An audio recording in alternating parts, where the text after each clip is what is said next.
Hola, soy Agus Bolú, diseñadora de indumentaria y calzado. Mi especialidad es la moldería, la parte principal en el proceso de construcción del zapato, ya que si el molde está bien, el resultado va a salir bien. Creé mi marca y en ese recorrido he trabajado a pedido realizando zapatos para fiestas, obras de teatro y más. Con cordones o hebillas de diferentes texturas y colores llamativos, los zapatos son esenciales para levantar cualquier look.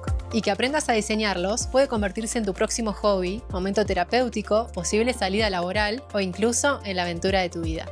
Lo más importante es animarse a dar el primer paso, ser curioso y tener la mente abierta.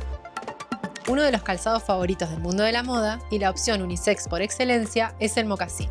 Lleva más de 80 años en el mercado, pero mantiene su relevancia y se comercializa por muchas marcas y en distintas presentaciones. En este curso de doméstica aprenderás a crear la base para cualquier zapato y como proyecto final realizarás el molde para un mocasín cómodo y atemporal. Para iniciar, haremos un breve recorrido por la historia de este tipo de zapatos y veremos paso a paso cómo trabajar el modelo de cualquier calzado. Te enseñaré a encintar la horma, tomar las medidas, limpiar y pegar. Luego sacaremos el molde de la plantilla y trazaremos las líneas básicas en el perfil para preparar el zapato cerrado.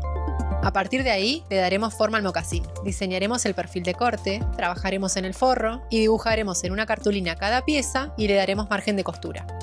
En caso de que quieras materializar tu proyecto, te voy a enseñar diferentes tipos de cueros, cómo hacer una ficha técnica y te contaré los diferentes procesos por los que pasa el zapato antes de estar terminado. Al terminar las lecciones, serás capaz de diseñar un mocasín o cuantos modelos dicte tu imaginación.